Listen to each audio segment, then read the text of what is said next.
we face the challenge of climate change and loss of biodiversity. These two are linked. And of course, we brought this on ourselves by our absolute disrespect of the natural world, just as we brought this pandemic on ourselves by our disrespect of animals. Thank you so much for joining us on Plant-Based News. What a pleasure to finally meet you. I've been obviously following your work my entire life and a huge fan of everything that you do. You've always inspired me with your incredible and inspiring words for change. So thank you so much. Well, thank you for that. So the first question is regarding your book. Your new book. Hope is a central theme that runs through the book, of course, including the title. What are some of the ways that we can inspire hope in other people, considering the dark times that face humanity and the real sort of challenges we as a species face today? Well, there's no denying the fact that, yes, indeed, we're in very, very dark times, politically, socially, and especially environmentally. And we face the challenge of climate change and loss of biodiversity. These two are linked. And of course, we brought this on ourselves by our absolute disrespect of the natural world, just as we brought this pandemic on ourselves by our disrespect of animals. So where lies the hope?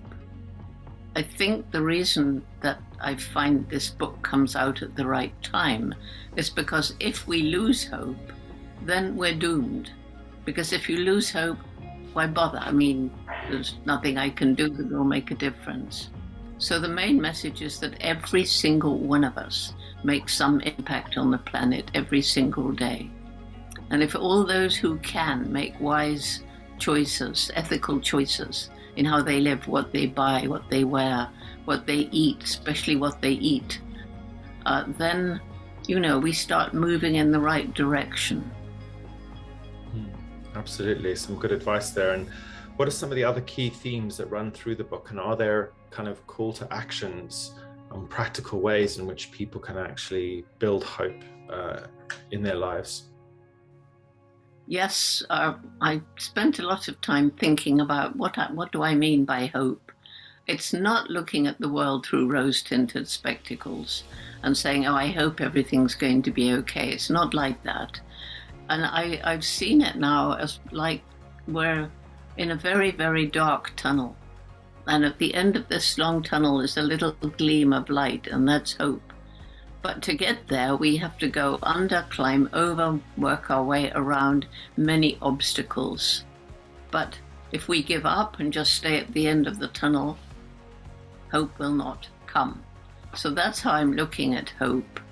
And everybody in their lives can make choices, unless they're very, very poor.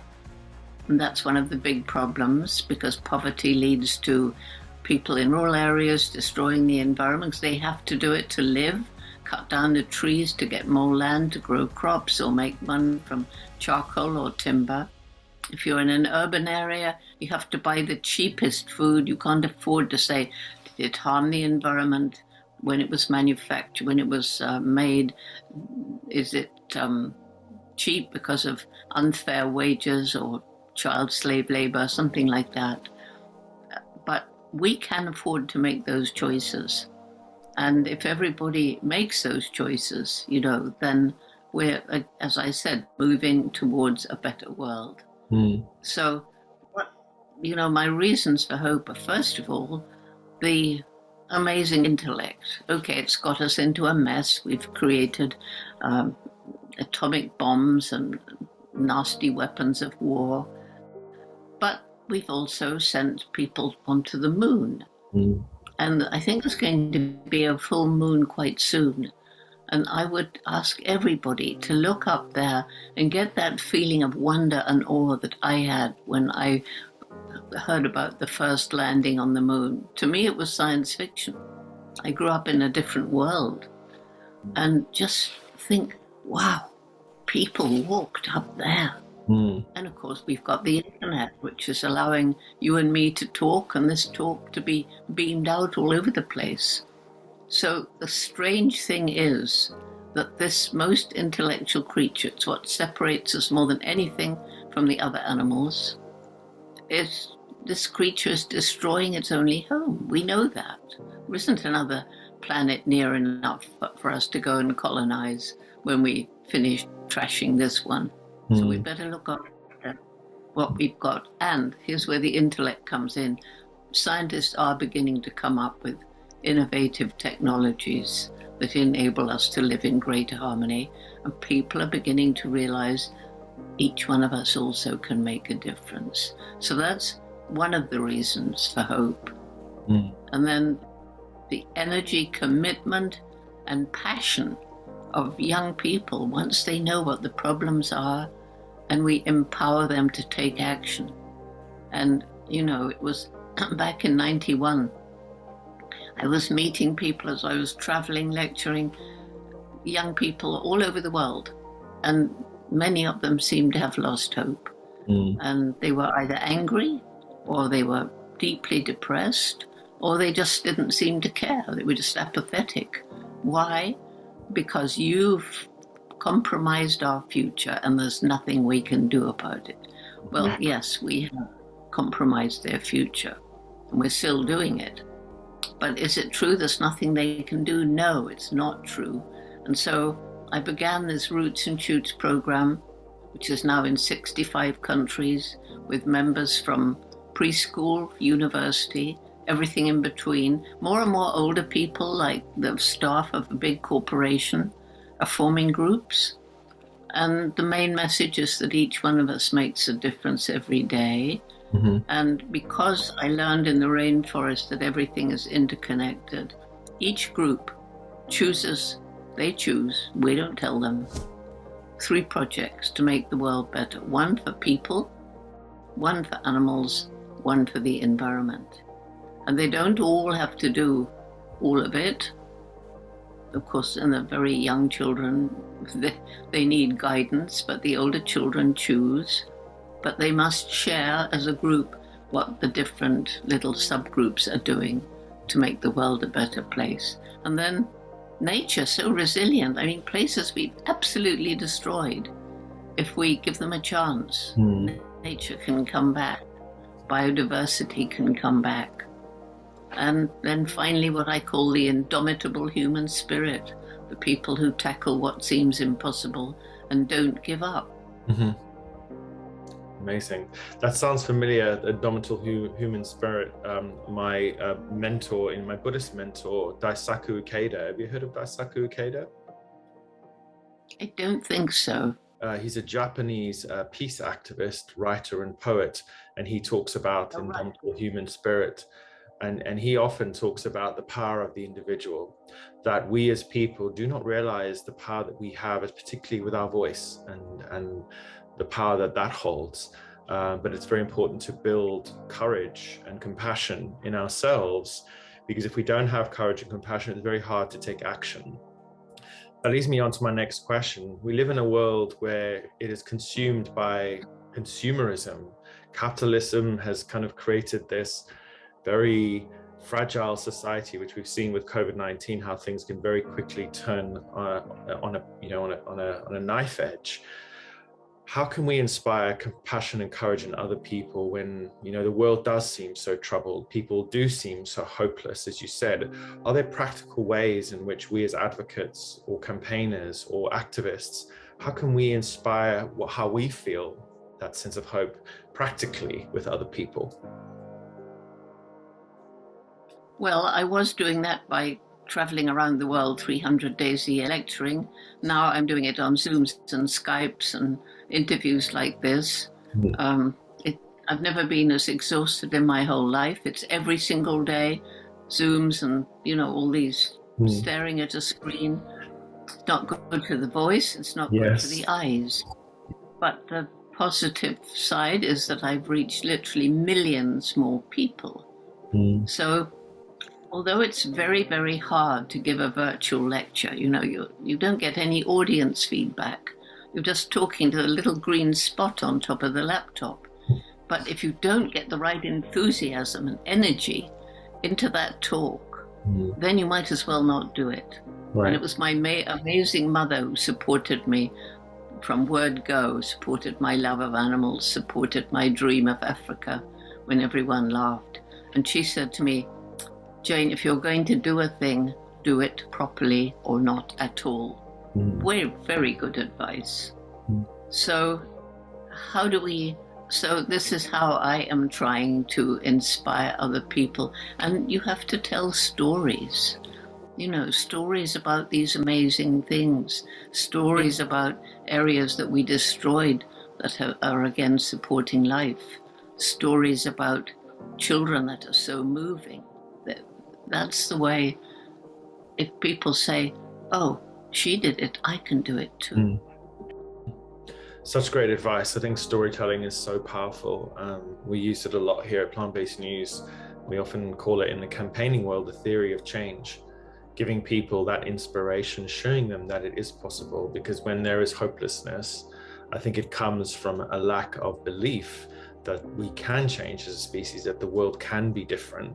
And it absolutely can. As you said, you've traveled the world, you've met so many people who are bringing that hope and that resilience to the world, because obviously as long as there are people doing this, there will always be hope. My next question is, in all the years that you've worked with animals as an ethologist, getting to know them in their natural environment, what are some of the most important lessons you've learned from animals?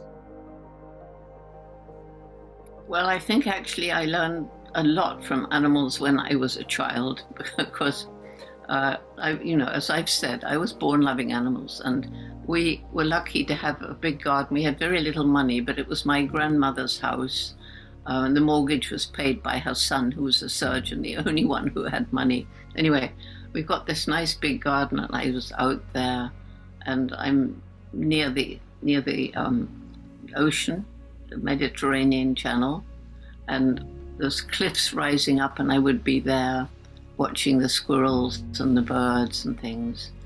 And at that time, I had a wonderful teacher who taught me that when I went to Cambridge and was told by the erudite professors that after my years with chimps, I shouldn't be talking about them as having personalities, minds, or emotions. Those were unique to us. I shouldn't have empathy with my subject.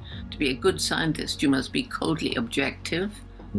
But I'd learned as a child that was absolutely not true. And that was my dog, Rusty, who's behind me here.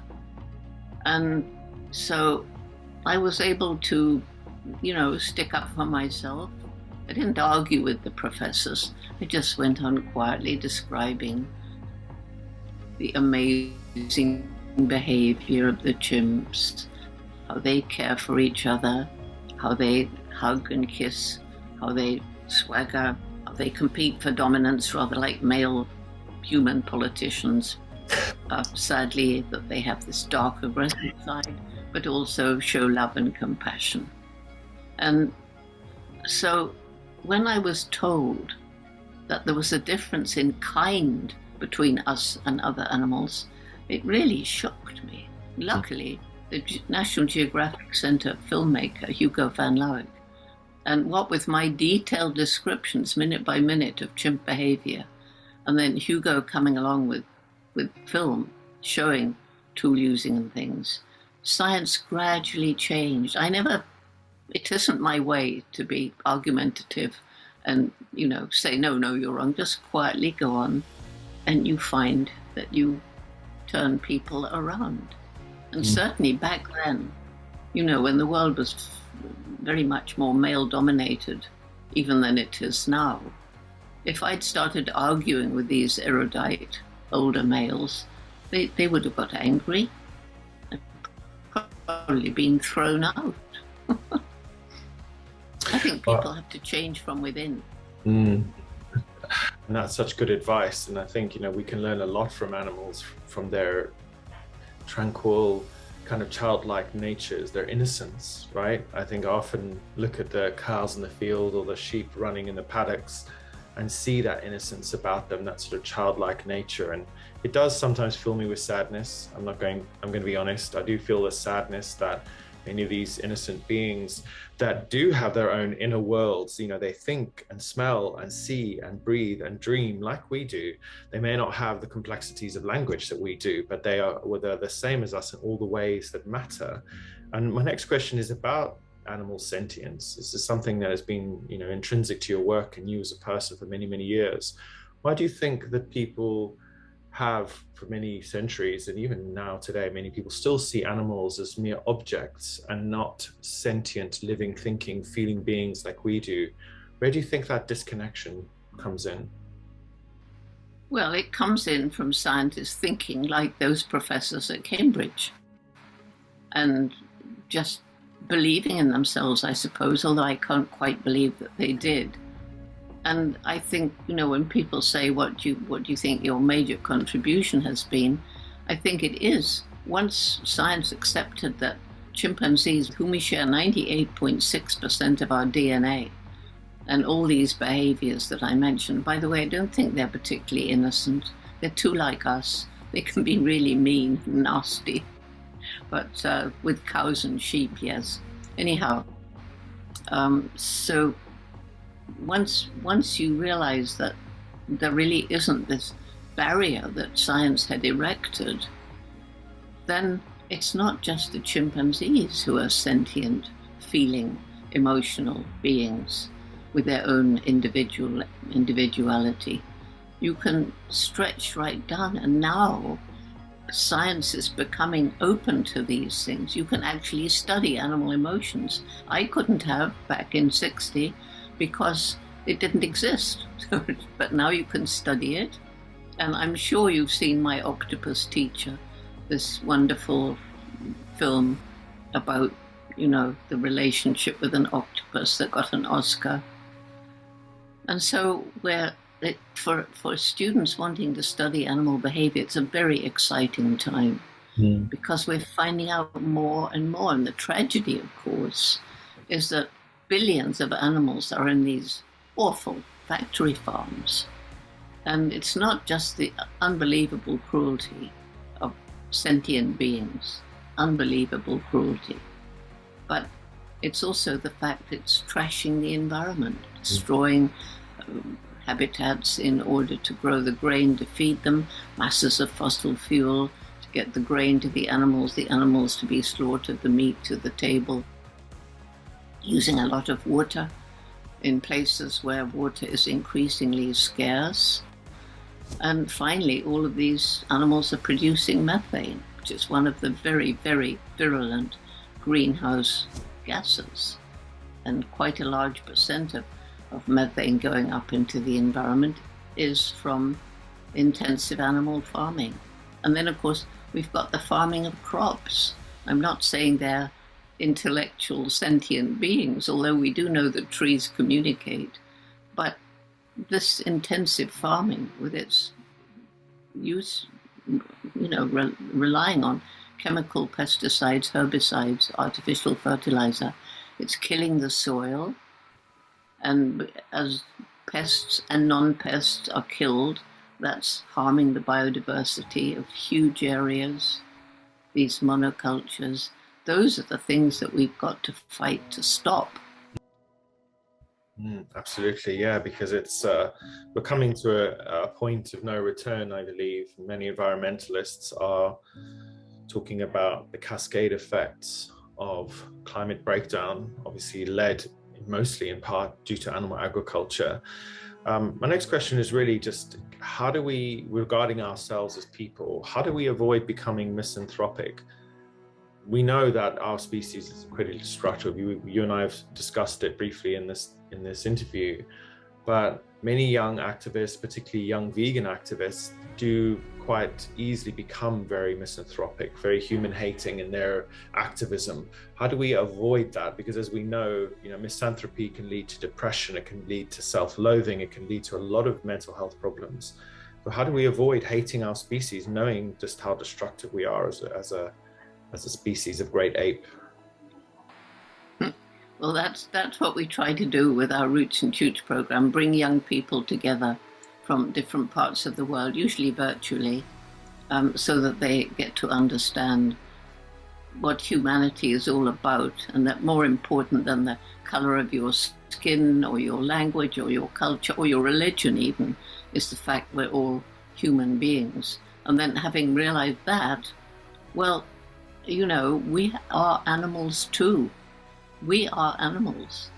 And somehow, because we've got this intellect, because we developed language at some point so that we could bring people together to try and solve problems in a way that no animal can, then again, stories.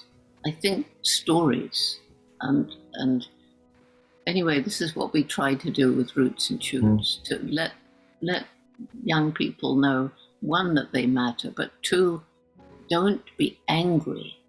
You need anger to start something, but don't show it. Just let it be a driver of positive action. Such good advice. Would you say that hope might be an antidote to many of these things like misanthropy? If people feel hope and feel a sense of purpose, perhaps misanthropy might not have a place in a person's heart. Yeah, probably. I mean, to me, hope is everything, because if you're not hoping what you're doing is going to work, why bother to do it? So I totally sympathize with people who feel they're getting nowhere. You know, we've got COP26. I'm not thrilled with what I hear coming out of COP26. Lots of pledges, yes. We've had so many big meetings with pledges and promises and commitments that haven't been followed through, and I pray I'm wrong and that these commitments will be followed through, will be laws enacted to make it happen. But I don't know. So it's ultimately going to be up to us. And I think one good sign is that some of our very early Roots and Tute, we began in 91, they're now out in decision-making positions, some of them, and they hang on to the values they acquired. I don't know why we didn't push them into it, but just one example, is the environment minister in Tanzania, at a time when a previous president was threatening death to anyone who opposed his plan to build a dam in a beautiful area. But this man opposed him, and luckily didn't lose his life. He lost his job, of course. But those are the values that we need people to have. And without hope, you won't bother to do things like that. So my final question to you, Jane, is what are some of the, once someone has read your book, what are some of the things you want people to think, feel, and do once they've completed your book? Well, basically what I've said. I want them to realize that they, as an individual, do matter. I can't say exactly what people should think and act and do, because it's going to be different depending how old you are, which country you're in. It's translated already into 12 languages, I think. Amazing. It's going to depend, yes, I think so. Anyway, it's going to depend on your job, what you do, what kind of differences you can make. But one thing we all have to do is to try and leave as light an ecological footprint as we can, to think about how we use energy, to think about whether we could walk or ride a bicycle, you know, to think about what we buy and where and how it was made. And consumer pressure really is making a difference to many big businesses. And I was talking to the CEO of a big corporation, international, the other day, and it's a corporation that has it's almost completely off the grid, following up to look for ethical behavior along the supply chain and in the country where the goods are produced. And he said, Jane, there were 3 reasons why I changed. One, I saw the writing on the wall. If we go on using nature's finite natural resources as though they're infinite, but in fact, in some places, they're being used faster than nature can replenish them, then that's the end of our business and us. Then he said, secondly, consumer pressure. More and more people are demanding ethically produced goods. We have to get better labeling. That's something else people can fight for. But he said what tipped the balance was about 5 years ago, 6 years ago, my little girl was 10, and she came back from school one day and she said, "Daddy, they're telling me that what you're doing is hurting the planet." That isn't true, is it? It's my planet too. Wow. That he said. And you know, I truly think it's when head and heart work together that we can attain our true human potential. Each of us in our own way, in our own sphere. I love that. That's such a beautiful thing, Jane. Thank you for sharing that story.